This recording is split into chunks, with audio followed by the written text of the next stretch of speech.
roteirista, documentarista, produtor, poeta e escritor Rosenberg Cariri. Bom dia a todos os cearenses pelo mundo. Hoje é quarta-feira, 7 de agosto, e está no ar mais um Debates do Povo. Pela Rádio Povo CBN, em Fortaleza, nas frequências 95.5 FM e AM 1010. E na CBN Cariri, pela FM 93.5. O presidente Jair Bolsonaro afirmou que não vai negar recursos aos estados do Nordeste, desde que os governadores divulguem que são parceiros do governo. Segundo ele, boa parte dos governadores da região são socialistas e não comungam dos mesmos interesses do governo federal. O presidente estava aqui na região quando fez a seguinte declaração, abre aspas, o que eu quero desses respectivos governadores? Não vou negar nada para esses estados, mas se eles quiserem realmente que isso tudo seja atendido, eles vão ter que falar que estão trabalhando com o presidente Jair Bolsonaro. Caso contrário, eu não vou ter conversas com eles. Vamos divulgar obras junto a prefeituras. Fecha aspas. Bolsonaro fez essa declaração justamente no momento em que o próprio site da Caixa Econômica Federal mostra uma redução de concessões de empréstimos para o Nordeste. E também depois de os governadores da região terem criado o Consórcio do Nordeste, que deve ajudar nos investimentos para a região. E você, ouvinte do Debates do Povo, acha chantagem exigir declaração de apoio ao governo? Ou não vê nada demais nisso? Para discutir esse tema, o programa de hoje recebe aqui nos estúdios da Rádio Povo CBN, na Avenida Aguanambi, Catarina Rochamonte, doutora em filosofia, vice-presidente do Instituto Liberal do Nordeste e autora do livro Um Olhar Liberal Conservador sobre os Dias Atuais. Recebemos também Larissa Gaspar, vereadora pelo Partido dos Trabalhadores, o PT. Você, ouvinte e internauta, participa pelo telefone 85 30 66 40 30, pelo nosso WhatsApp, o 859 8166 5589, e acompanha também a transmissão ao vivo pelo Facebook O Povo CBN, pelo Facebook O Povo Online e ainda pelo Twitter, @o Povo CBN, @o Povo Online. São 11 horas e 7 minutos. Debates do Povo. Apresentação, Marcos Tardan. Muito bom dia, Catarina. Muito bom dia, Larissa. Obrigado pela presença. É até raro aqui no debate. Eu não estou lembrando de nenhuma vez que a gente tenha recebido duas mulheres aqui para um debate. Muito bacana. Obrigado pela presença de vocês. Então, o consórcio dos governadores da região Nordeste, lançado em Salvador no fim de julho, foi apresentado como um mecanismo de gestão pública. A carta de fundação fala da atuação conjunta em temas como saúde, segurança e comunicações. Uma das primeiras metas do consórcio é criar um sistema de compras que beneficie os 9 estados da região de forma coletiva. O documento também prega a criação de uma agenda internacional conjunta e uma soma de forças na busca por recursos federais. No entanto, a conotação política da instituição, do Consórcio do Nordeste, é evidente. O consórcio foi formalizado dias depois de o presidente Jair Bolsonaro, do PSL, ter usado a palavra Paraíba de forma pejorativa para se referir à região e da controvérsia, inauguração do aeroporto de Feira de Santana, na Bahia, em torno da qual o presidente e o governador da Bahia, Rui Costa, do PT, trocaram farpas. Larissa Gaspar, você diria que o Nordeste, onde o Bolsonaro teve o pior desempenho na eleição de 2018, é uma espécie de bunker da oposição? Olha, eu diria que o Nordeste ele tem um perfil bastante progressista, de estar sempre inovando, de buscando alternativas e estratégias, até porque nós somos muito castigados com alguns problemas regionais, como, por exemplo, a seca. Então, nós somos uma região que, por si só, bastante criativa, inventiva, e que busca soluções para sobreviver, inclusive, Acho que essa iniciativa da formação do consórcio entre os governadores do Nordeste é extremamente legítima, não apenas por essa declaração desrespeitosa e preconceituosa vinda do presidente da República, o que é inaceitável, porque é aquele que se propõe a ser o chefe do Estado-Maior, a dirigir a nossa República, ele deve tratar todos e todas com respeito. Não deve usar de palavras de baixo calão, como ele tem feito, censurando enfim, vários órgãos, né, descredenciando a ciência, desacreditando de dados, né, governando por redes sociais, né? Ele deve procurar conhecer a realidade brasileira, né, se ater aos dados que são frutos de pesquisas, né, frutos de trabalho científico, e a partir disso ele pensar que políticas públicas ele pode estar implementando, inclusive para minimizar e erradicar as desigualdades regionais, porque isso está previsto na nossa Constituição Federal. E se ele assumir o compromisso de observar a Constituição, mostra que ele não está cumprindo esse compromisso, né? Uma vez que ele condiciona, né, a ajuda financeira, apoio, a cooperação institucional que deve existir no governo, com todos os estados e com todos os municípios, né, a declaração de apoio ao governo dele, né? Os governadores, os prefeitos, os parlamentares, eles não são obrigados a declarar apoio ao governo federal para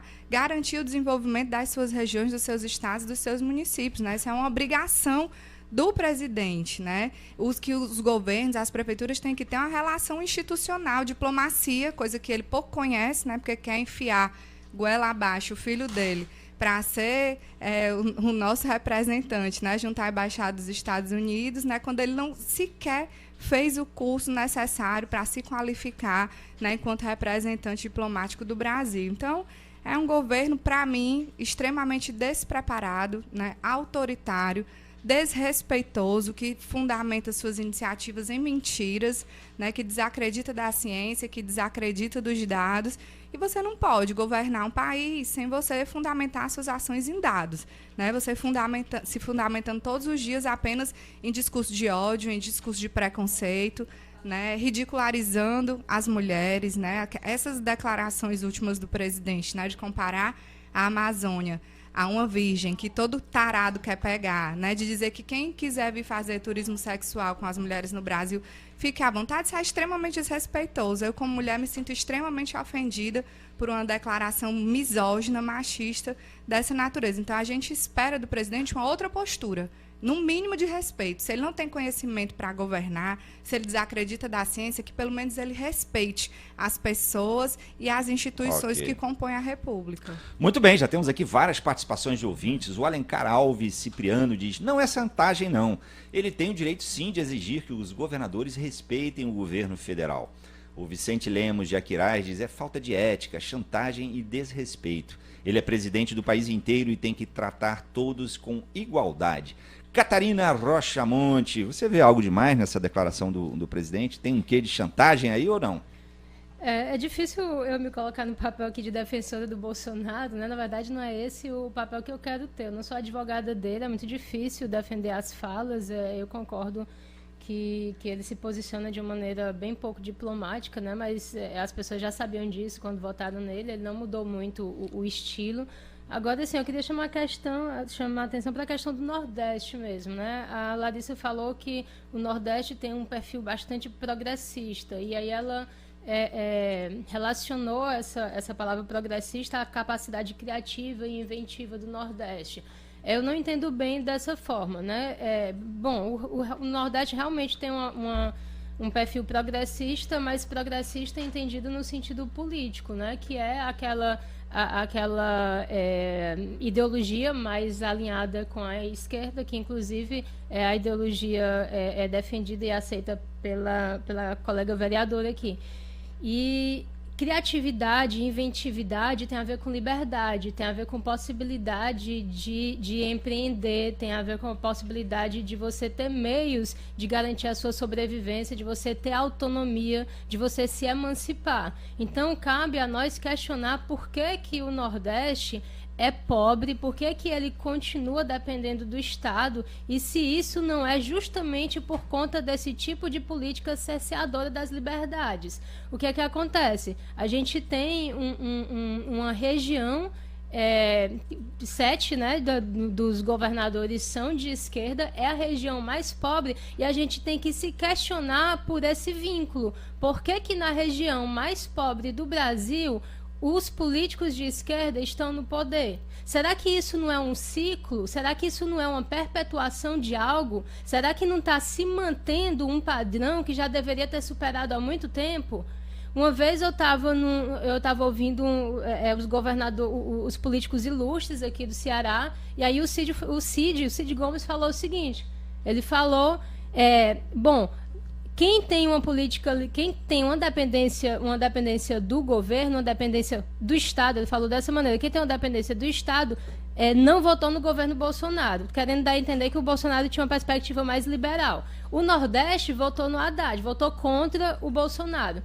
Certo, mas a gente tem que se questionar por que essa dependência do Estado e como a gente faz para se libertar dessa dependência do Estado. Então, o que é que acontece? Os governadores do Nordeste, eles estão se agregando numa mesma ideologia, num mesmo discurso, numa ideologia ultrapassada, que é a mesma postura política que mantém o povo do Nordeste sofrido, pobre e dependente desse governo e desse Estado. Ou seja, Larissa, você diria, assim, pelo que a Catarina falou agora, que talvez, em certa medida, assim, essa criação do consórcio do Nordeste, né, essa reação, né, a criação do consórcio como uma reação à declaração do presidente, é algo até positivo, talvez para a região mesmo, porque estimula, como a Catarina estava mencionando agora, um tipo de comportamento, uma autossuficiência, ou pelo menos uma tentativa de buscar uma relativa, pelo menos, independência em relação ao governo federal?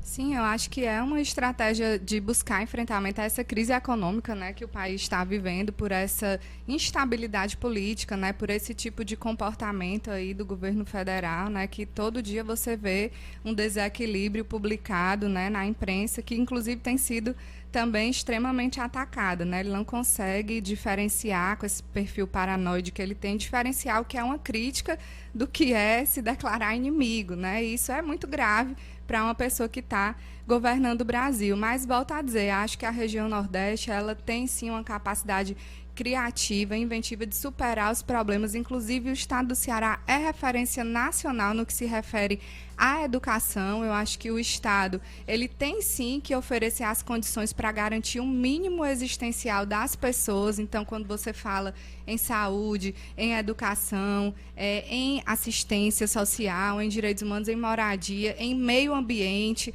né, você tem que garantir as condições mínimas para que as pessoas acessem esses serviços. E hoje o estado do Ceará é uma grande referência nacional no que se refere à educação.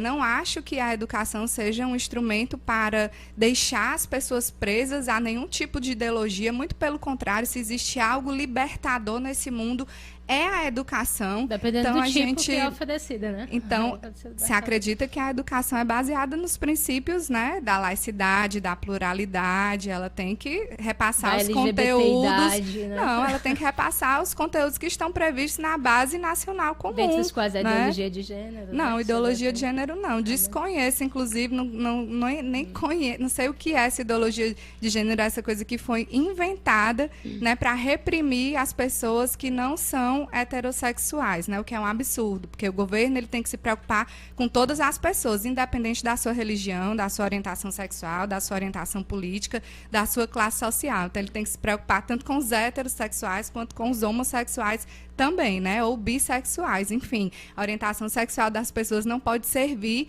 de instrumento de perseguição delas, né? Muito menos perseguição política, muito menos de exclusão dos espaços de educação, né? A escola como espaço de formação para a vida em sociedade, né? Como espaço de formação de consciência, de desenvolvimento de conteúdo, ela tem que agregar todos e todos, ricos e pobres, negros e brancos, hétero e homossexuais. Pronto, eu volto já para essa questão da educação, né? Mas só para a gente concluir a discussão inicial, você falou que esse consórcio ia ajudar a lidar com a crise econômica. Eu me pergunto o seguinte, uma das demandas desse consórcio, uma das reivindicações ou uma das posturas era contrária à reforma da Previdência.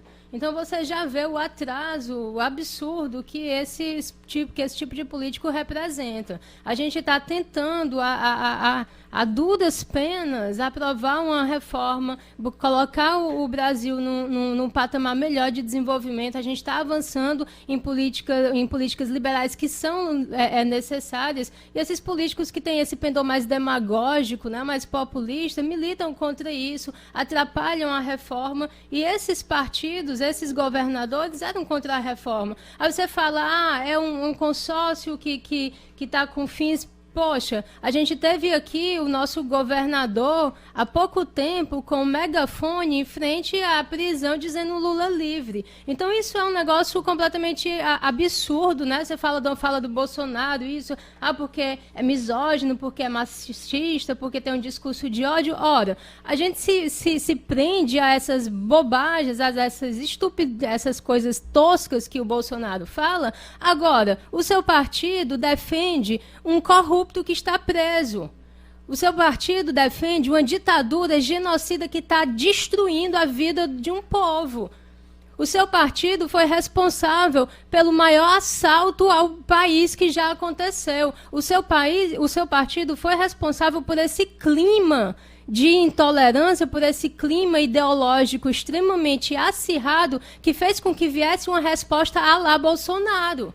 Então, a gente tem que tentar equilibrar a coisa e não ficar fomentando mais ainda esse clima através de acusações o tempo todo em relação ao Bolsonaro, porque senão isso vai se manter e quem vai sofrer é o povo que mais precisa. Quem vai sofrer é o nordestino. Quem vai sofrer é quem não tem o que comer. Quem vai sofrer é quem não consegue abrir o seu negócio. Então, a gente tem que dar um basta nessa coisa de esquerda e direita, o Bolsonaro fomenta isso, mas o PT também fomenta isso. Então, assim, eu lhe respeito enquanto uma pessoa que está aqui debatendo comigo, enquanto uma mulher, enquanto um indivíduo com quem eu estou conversando, mas eu não respeito o seu partido. Então, eu acho que por representar quem você representa, você não tem a moral de criticar. Só isso. Eu discordo de você. Acho que toda e qualquer pessoa não é moral, tem a direito de fazer as críticas e as colocações que acharem pertinentes. Enquanto indivíduo, sim. Representando o seu partido, não. Quem cria essa dicotomia, quem cria esse clima de divisão no Brasil é o presidente Jair Bolsonaro. Não foi o PT. Não, quem o PT dissemina o ódio, quem diz que vai quem dissemina o ódio, quem diz que vai metralhar as pessoas é o Bolsonaro, que não consegue conviver com as diferenças, que não consegue dialogar com as pessoas. O Lula só rouba, né? Quem só defende ditadura é o Bolsonaro, e o Maduro é o que quê? exaltou o Ustra. Um torturador que, inclusive, violentou mulheres. Você, como mulher, o Ustra enfiava ratos nas vaginas das mulheres. Eu sei o que foi a ditadura. Eu não concordo com a ditadura, mas existe uma ditadura atual. Existe uma ditadura agora implantada na América Latina. Implantada pelo Jair Bolsonaro, inclusive. Rapaz, isso é uma irresponsabilidade. Larissa, isso é uma irresponsabilidade. Ditadura moderna. Existe uma ditadura real, concreta. Uma real e concreta aqui na Venezuela e vocês defendem. E vocês têm coragem de defender. Vamos lá. Você está falando que existe ditadura no Brasil, isso é uma irresponsabilidade. Isso é uma irresponsabilidade. Vamos chamar um intervalo. Muito obrigado. Obrigado, Larissa. Obrigado, Catarina. Obrigado, ouvinte. Mas temos que chamar um intervalo. Desculpa interromper aí. O debate tá quente, tá bom, tá bacana. E tem muitas participações de ouvintes. Mas na volta do intervalo eu leio. Sempre convidando os ouvintes a participarem pelo telefone 85 30 66 40 30. Pelo nosso WhatsApp, 859 8166 5589. Também pelo Facebook O Povo CBN, pelo Facebook O Povo Online e ainda pelo Twitter, @O Povo CBN e Twitter, @O Povo Online. São 11 horas e 23 minutos. Até já! Estamos de volta, hoje com as participações de Catarina Rocha Monte, doutora em filosofia, e de Larissa Gaspar, vereadora pelo PT. E, claro, como sempre, muitas participações dos nossos ouvintes que entram em contato conosco pelo telefone 85 30 66 40 30, pelo nosso WhatsApp, o 859 8166 5589, também pelo Facebook O Povo CBN, pelo Facebook O Povo Online e ainda pelo Twitter, @O Povo CBN, @O Povo Online. O Emerson Teixeira diz: parabéns, presidente, quem quer dinheiro tem que respeitar. O Rafael Almeida diz: Bolsonaro está correto. O Darlan de Messejana diz: o Nordeste está dominado pela turma do atraso, políticos que colocam sua ideologia acima da população. Bolsonaro sabe que liberar dinheiro para socialista é jogar recurso fora. Por outro lado, temos aqui o professor Afonso Soares, que diz: a pergunta a ser feita, que deveria ser feita é constitucional isso aí? Porque chantagem está na cara que é. O Roberto Lourinho, do bairro Cidade 2000, sou nordestino, cabra pai d'égua, tenho orgulho do Bolsonaro, esse pessoal da esquerda, então estão todos com inveja, são preconceituosos, viva o Brasil. O J. Costa, é a política do toma lá da cá, continua forte. Benevaldo Vieira Chaves, vereadora de luta, falando verdade. Vereadora Larissa Gaspar, com você a palavra agora, toda sua, só sua. Obrigada, Tardan. Eu ia até pedir licença para me ausentar do debate, porque eu acho que um debate é um momento para você ouvir e depois de ouvir você colocar a sua posição. Mas o que a gente está vendo aqui é, por parte da Catarina, gritos durante a minha fala porque não sabe conviver com diferença, não consegue ouvir um pensamento contraditório e conviver com ele de forma respeitosa e educada. Eu discordo do seu pensamento, Catarina, mas eu defendo até a morte o direito de você defender o que você acredita. E respeito também o seu momento de fala. Mas esse é o clima que está sendo gerado por um governo autoritário e militarista como esse, que não consegue conviver com as diferenças, que defende a ditadura civil-militar que iniciou aqui no Brasil no ano de 64, que por não saber conviver com a diferença, trancafiava as pessoas, torturava e matava, simplesmente porque não tem capacidade de dialogar. Não é assim que a gente constrói, que a gente desenvolve uma nação, que a gente implementa a cultura de paz, que a gente implementa valores civilizatórios mínimos para uma nação se desenvolver. A gente precisa ter, no mínimo, capacidade de ouvir e de colocar a sua posição, seja ela igual, seja ela o debate do povo aqui, essa é a regra do programa aqui. O que a gente mais estimula é justamente essa troca de posições, né? De diálogo, de ponto de vista, essa alteridade. Mas diga, é isso, Larissa? É isso. É isso?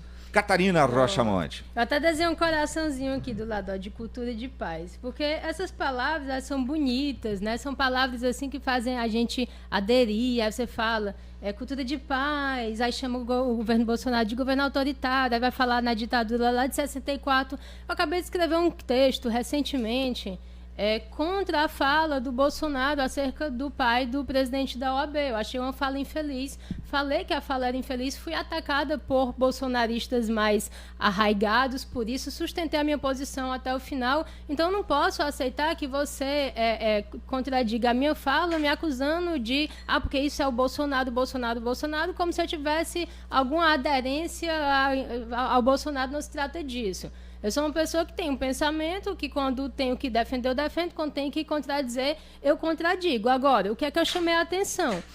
Você representa um partido. E o seu partido fez notas reiteradas legitimando e apoiando uma ditadura atual, concreta e perversa, que está destruindo a vida de um povo. Esse povo está fugindo, está vindo para cá.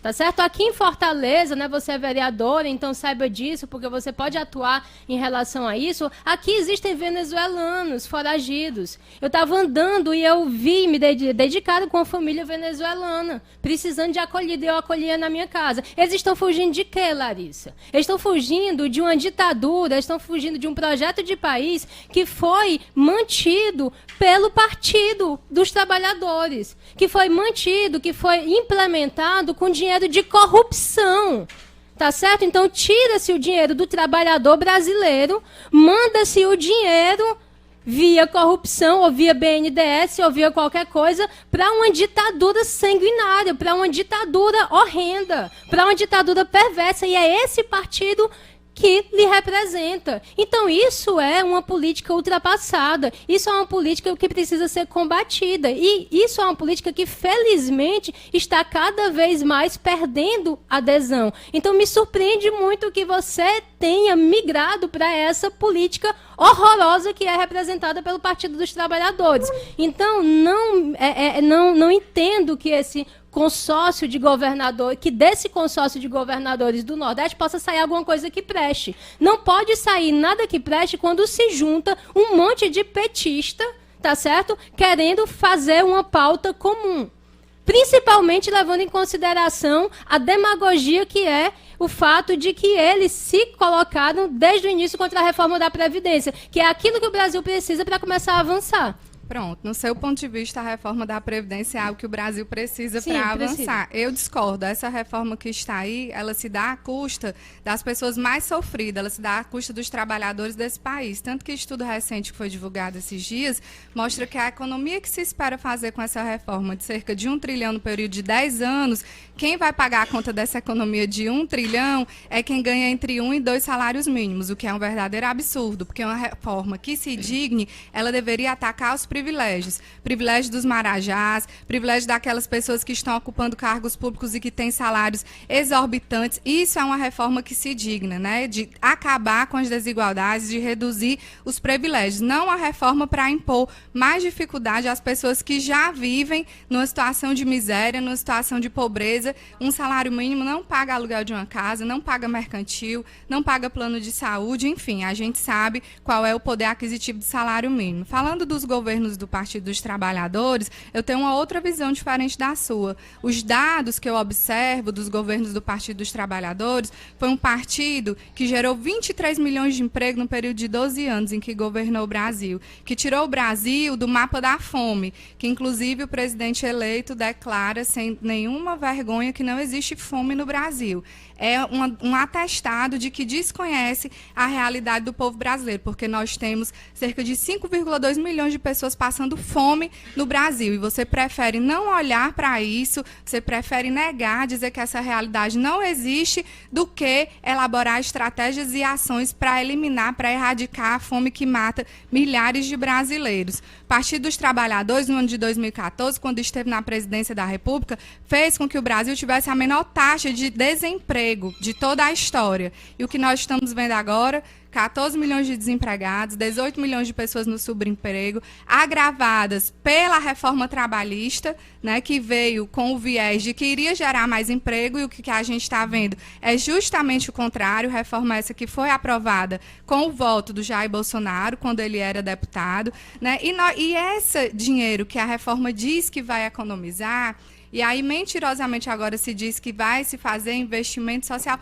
Como é que vai fazer investimento social se o próprio presidente votou, quando deputado, para congelar os investimentos nas áreas sociais, votou naquela PEC do fim do mundo, onde você não pode investir em educação, que é o básico para você fazer com que as pessoas se emancipem, que elas se livrem de toda e qualquer amarra, para que ela conheça o seu passado, o seu presente, para poder escrever o seu futuro. Saúde, que é um direito básico e fundamental. Sem saúde você não vive, você não trabalha, você não faz absolutamente nada. Então, que investimentos são esses? Né? Até agora nós só temos visto retrocesso, desestruturação de programas e projetos que foram construídos há décadas e que trouxeram o mínimo de dignidade para o povo brasileiro, como, por exemplo, o programa Minha Casa Minha Vida, que agora você não tem mais recursos para a construção de moradia na faixa que mais precisa, que é a faixa 1, de pessoas que ganham no máximo até 2 ou 3 salários mínimos. Então a gente vê um governo de retrocesso, um governo de destruição, um governo de morte, que só pensa em liberar posses de armas, sabendo dos altos índices de violência, dos altos índices de letalidade que o uso de armas de fogo provoca.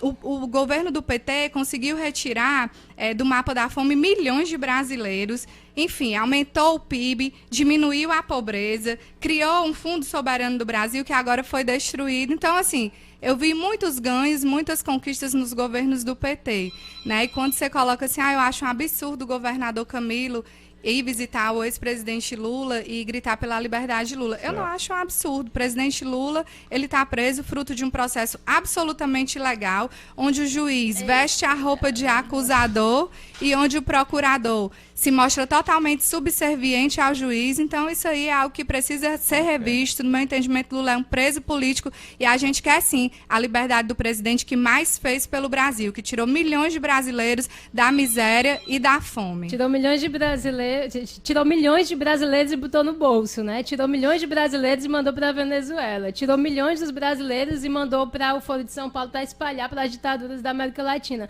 Rapaz, eu fico impressionada, seriamente, como é que pode a pessoa ainda manter esse discurso. Eu fico realmente abismada de ver isso, Larissa. É muito impressionante, porque tu repete exatamente os mesmos clichês, aquela mesma coisa, tirou milhões da pobreza. O governo, o PT, passou 13 anos no poder. Dá pra gente pensar que se tivesse feito alguma coisa que prestasse, a gente estaria bem e que não era de uma hora para outra que a coisa ia degringolar, tá certo? Porque a oposição ao PT entrou faz muito pouco tempo. Aí tu me fala, agora tem desemprego, agora tem crise, agora tem isso, agora tem fome. Aí tudo apareceu agora, nesses meses. O que foi que o PT fez durante 13 anos? Se você tem algo para gerir, tá certo? Se você tem algo para gerir, se você passa 13 anos gerenciando isso, entende-se que quando você sai, você deixa a coisa mais ou menos organizada. E o que foi que o PT fez? O PT foi responsável pelo maior esquema de corrupção da história do mundo, da história contemporânea. E a gente está hoje tendo que lidar com um discurso, que é esse discurso que tu repete, que diz que foi um julgamento absolutamente ilegal. Não foi. Não foi. Acontece que de um lado a gente tinha uma força-tarefa da Lava Jato, do outro lado a gente tinha um esquema fortíssimo de corrupção, um esquema continental, porque envolvia o Foro de São Paulo, e ainda hoje a gente está lidando com isso. Porque a gente tem um vazamento de informações, a gente tem toda a República hackeada, tá certo? Por pessoas que estão envolvidas até o pescoço nisso. Foi a Manuzinha, foi a Manuela Dávila que deu o telefone do Verdevaldo. Tá certo? Tá tudo ligado, tá tudo uma coisa ligada com a outra. Aí você acha o quê?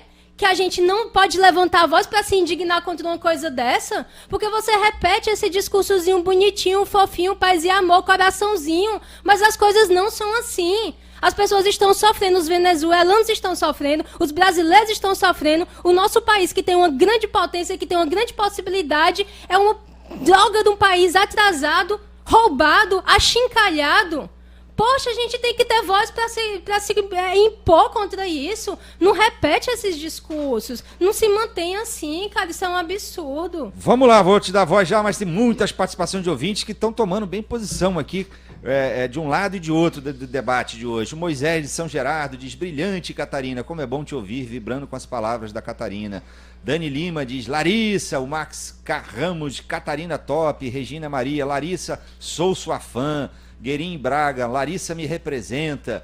O Jorge Severino: putz, arrasou, Larissa. A Brenda Kelly também diz: parabéns, Catarina. Alex Fontelli: Larissa Gaspar me representa. Enfim, muitas participações de ouvintes. Eu tenho que chamar mais um intervalo e na volta no bloco dou a palavra de novo para você. Tá bom, Larissa? Pode ser?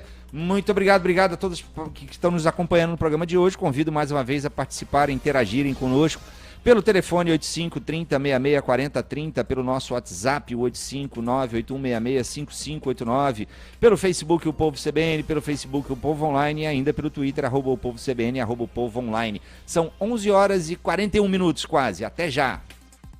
De Catarina Rocha Monte, doutora em filosofia, e de Larissa Gaspar, vereadora pelo PT. E, é claro, muitas participações de ouvintes que entram em contato conosco pelo telefone 85-30-66-40-30, pelo nosso WhatsApp, o 859-8166-5589, pelo Facebook O Povo CBN, pelo Facebook O Povo Online e pelo Twitter, @o Povo CBN, Twitter, @o Povo Online. E, aliás, os ouvintes também podem, especialmente aí pelo Twitter, votar na escolha do tema do programa Debate do Povo de sexta-feira, com a Sociedade de Debates. A opção 1 é melhor o Brasil estar ideologicamente alinhado com os Estados Unidos em detrimento do Mercosul?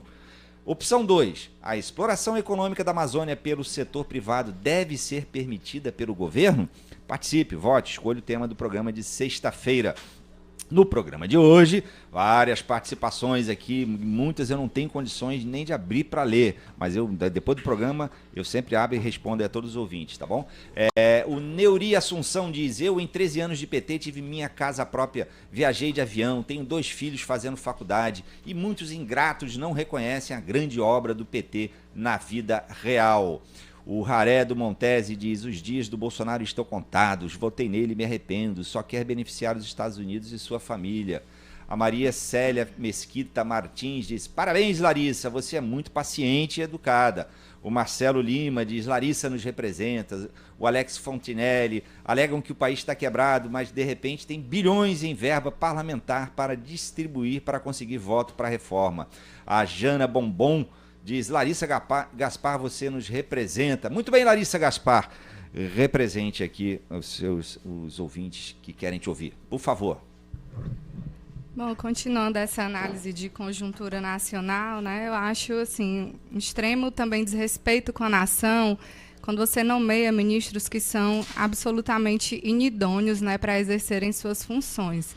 A gente tem uma ministra de Direitos Humanos que, logo no início da sua gestão, mentiu se declarando mestre em educação e direito quando não o é, né, que acha que vai resolver os graves problemas de violação de direitos humanos que são impostos a crianças, a mulheres, a população LGBT, a população negra, a indígenas, quilombolas, enfim, há vários segmentos que são historicamente vulneráveis, né, se resumindo a uma frase que é absolutamente ridícula diante da gravidade, né, de situações que tem por se enfrentar, né, de que meninos vestem azul e meninas vestem rosa, né? Então você vê a partir dessas declarações, desse comportamento, a incapacidade dessas pessoas, né, de gerirem políticas que são tão importantes para erradicar as desigualdades que existem ainda no nosso Brasil.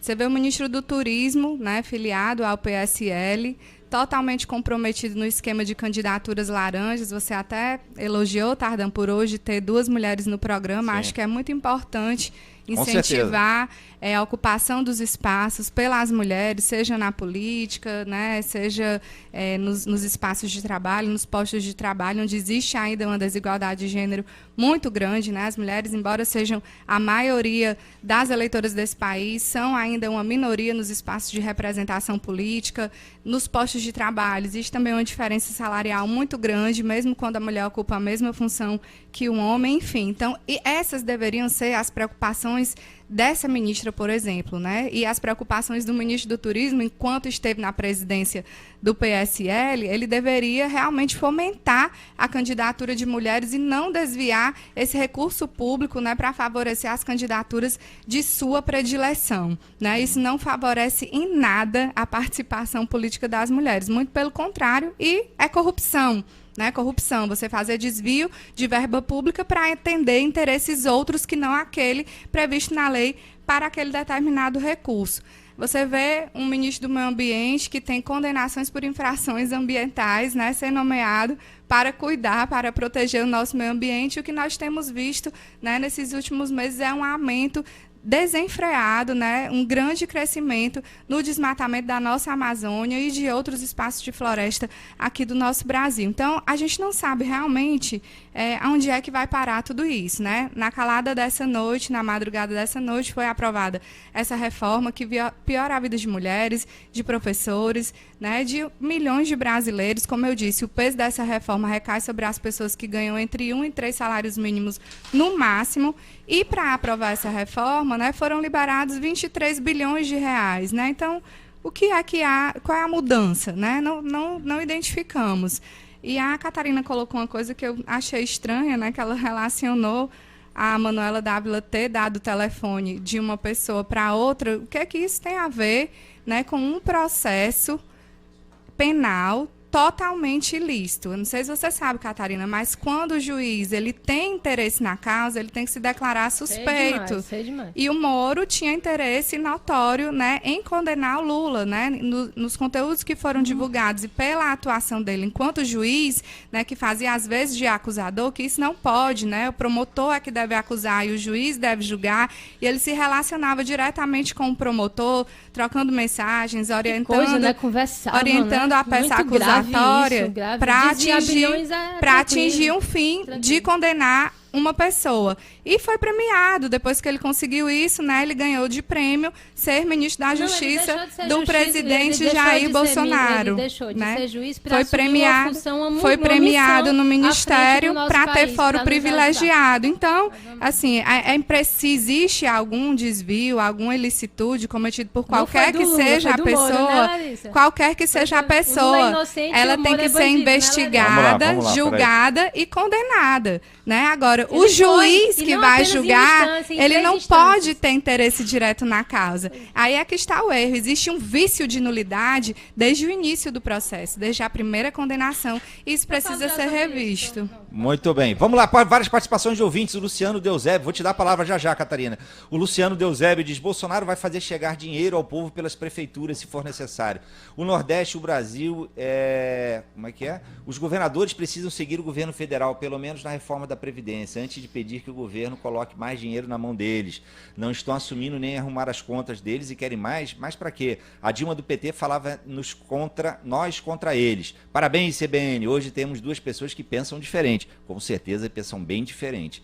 O André Ricardo diz, Catarina, você acha que acabou a corrupção no governo Bolsonaro? Vou te dar a palavra já para você responder. E o Périx da Aldeota diz, essa senhora não sabe que a culpa de tudo isso é o PT? E aqui eu reforço a pergunta também que você falou, uma questão que você falou no início do programa, Catarina, que o Bolsonaro está aí, as declarações dele, tudo isso é culpa do PT também, é isso? É uma resposta aos 13 anos do PT no comando da nação? Por favor, Pronto, Catarina eu vou tentar responder aqui aos pontos levantados pela Larissa. Primeiro, ela trouxe à tona, eu achei totalmente desnecessário a ministra Damares. A ministra Damares é uma ministra que eu respeito, eu acho que ela está no lugar onde ela deve estar, ela é uma boa ministra. E aí a Larissa falou aquela frase, né? Meninos vestem azul e meninas vestem rosa. Na verdade, essa é uma frase simples, é uma frase tranquila, é uma frase banal que a imprensa fez um auê em cima dela. Na verdade, ela não quis dizer nada demais com isso, a não ser combater aquilo que você defende, que você diz que não existe, que é a ideologia de gênero. O que é a ideologia de gênero? Já falei aqui no programa e vou falar de novo. Ideologia de gênero é a ideia, a defesa de que o gênero é uma construção social e que não há um condicionamento biológico. E você não apenas adere a isso, que é uma ideologia, ou seja, a ciência nega isso, como você tenta levar isso para as escolas e incutir isso na cabeça de crianças das mais tenras idades e tenta tratar disso. Você hipersexualiza a criança tratando desses temas que são desnecessários. E é contra isso que as pessoas estão resistindo. Foi por isso que o Bolsonaro ganhou, porque ele encampou essa causa, porque a pauta dos valores progressistas que você defende já chegou a patamares absurdos que teve uma resistência tal que elegeu quem ele elegeu. Bom, em relação à mulher na política, mulher está na política, isso não vai se resolver com demagogia, isso não vai se resolver com cotas, isso vai se resolver se a mulher quiser entrar na política e pronto. Por exemplo, eu quero entrar na política, eu vou entrar na política, eu não preciso de cota para isso, eu não preciso de políticas públicas para isso, eu preciso da minha competência para isso, tá certo? Então a gente tem que deixar de vitimismo, a gente vive numa sociedade onde as mulheres trabalham, onde as mulheres têm independência, isso é possível porque nós vivemos numa sociedade democrática, liberal, capitalista. Tá certo? Então, o lugar onde as mulheres têm mais valor, o lugar onde as mulheres conseguem se emancipar é justamente nas sociedades contemporâneas, capitalistas, que são totalmente contraditórias com esse modelo retrógrado que você defende. Em relação ao ministro do Meio Ambiente, eu acho que ele está fazendo um bom trabalho, tem um trabalho, inclusive o discurso dele é muito interessante, porque ele sai desse foco internacional, de crise, de efeito estufa, de aquecimento global, e ele foca em coisas básicas, como saneamento básico. A gente não tem saneamento básico, a questão urbana é muito importante, então isso é uma pauta diferente, uma pegada diferente que ele tem. Quanto ao fato de que na calada da noite se aprovou a reforma da Previdência, isso é uma frase extremamente irresponsável. Na verdade, não foi na calada da noite, tanto não foi como o povo foi à rua pela reforma da Previdência. A última manifestação que houve, pela primeira vez, foi uma manifestação de rua em favor de uma reforma que é uma reforma dura, é uma reforma difícil, é uma reforma necessária, e as pessoas estão tão conscientes politicamente, estão tão além desse teu discurso, velho, que elas já sabem que a reforma da Previdência é necessária e que ela não vai atingir o mais pobre. Ela vai equilibrar as contas públicas, ela vai tirar o privilégio, tá certo? E ela vai possibilitar que o Estado possa minimamente investir onde ele deve efetivamente investir, que é em saúde, em educação e em segurança. Investir nesses setores de uma maneira objetiva, de uma maneira bem gerida, de uma maneira pouco ideológica e de uma maneira que tente amenizar, diminuir e, se Deus quiser, acabar com a corrupção. Então, assim, acabou a corrupção? Não acabou. Agora está sendo feito um trabalho hercúleo, um trabalho heróico, um trabalho que precisa ser louvado pela Lava Jato. E o seu partido e toda a ideologia que você defende está se contrapondo contra esse movimento que é o movimento de combate à corrupção. Então a gente é um país que sofre, que sofreu pela corrupção. O seu partido tinha um projeto de poder totalmente baseado na corrupção. Ele fez a corrupção um método de governo e é esse o partido que você está apoiando. Então eu estou muito otimista em relação ao nosso país. Eu acho que a gente pode esperar a reforma da Previdência, a gente pode esperar uma reforma tributária, a gente tem um MP da Liberdade Econômica. Então o Bolsonaro diga as besteiras aí que ele quer dizer, o Paulo Guedes trabalha e a gente vai para frente. Muito bem, estamos chegando na reta final do programa. O Roberto Lourinho, nosso ouvinte, diz: valeu, Catarina, deu show, Bolsonaro sempre. A Marina Oliboni diz: grande Larissa, quem sabe, sabe. Larissa, vou te dar aqui, você está na reta final do programa, 1 minuto para suas considerações finais, por favor. Queria agradecer a oportunidade de participar do programa, espero que ele possa ser sempre plural e respeitoso, né? E com certeza. Gostaria também de dizer que corrupção é aprovar uma reforma contra o povo com o dinheiro do povo. É você liberar 23 bilhões que poderiam sim estar sendo investidos em saúde, educação e assistência em moradia para retirar direitos do povo brasileiro, para deixar numa situação de maior miséria aquele povo que mais trabalha nesse país, quem está na base do desenvolvimento desse país, para sustentar os privilégios dos que estão lá no topo, né? Corrupção é você ter um motorista que deposita 40 mil reais na conta da sua esposa, como fez o Queiroz, depositando 40 mil reais na conta da Michelle Bolsonaro, e até hoje você não saber onde está o Queiroz. Corrupção e tráfico internacional é o avião presidencial ser encontrado com 39 quilos de cocaína dentro dele e não se ter uma punição para isso. Corrupção é você ter miliciano empregado dentro do seu gabinete. É isso que representa o projeto político do Bolsonaro. E o povo brasileiro tem saudade do governo do Partido dos Trabalhadores. Quando tinha comida na mesa, quando tinha trabalho, acordava para trabalhar, e agora o que a gente vê é um número crescente de pessoas vivendo em situação de rua, por conta desse governo de retrocesso fundamentado em mentiras e preconceitos. Ok, agora aqui tem aqui o nosso ouvinte, Eliábia, do Eusébio. Catarina, é o presidente Bolsonaro sim o responsável por esse clima de instabilidade, de ódio. O Neto Paiva, o Lula foi o maior presidente da história do Brasil, se não fosse ele não tinha minha casa. Hoje, agora, como é que é? Tem um presidente que vai acabar com tudo em 4 anos. O Dario Paula, do Henrique Jorge. Bolsonaro apenas está se defendendo dos ataques sofridos por alguns dos governadores do Nordeste. Todos já sabíamos que o estilo do Bolsonaro é esse, de confronto. Muito bem, Catarina Rocha Monte, 1 minuto para suas considerações finais. Eu já tinha feito as minhas considerações já? na fala anterior. Então, acho que corrupção é corrupção. Aí você falou corrupção e você citou várias coisas aí do governo Bolsonaro. E você está mitigando o que eu já falei, eu não vou aqui repetir. O maior caso de corrupção foi perpetrado pelo Partido dos Trabalhadores, ponto final, todo mundo sabe disso.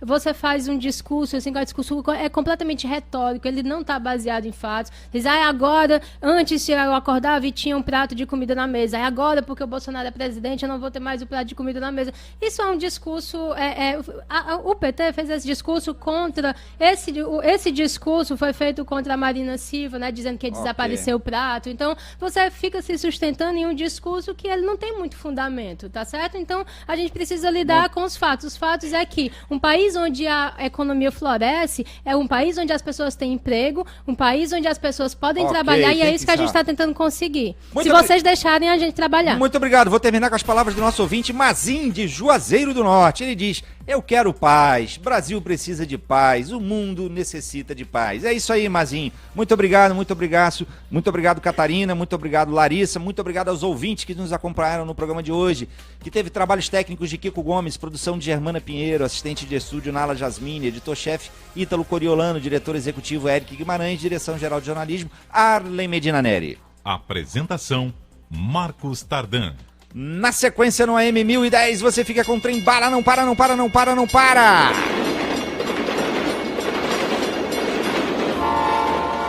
E no FM para Fortaleza e o Cariri você fica com o repórter CBN, em seguida o CBN Brasil. Muito obrigado a todos e até amanhã. Tchau, valeu.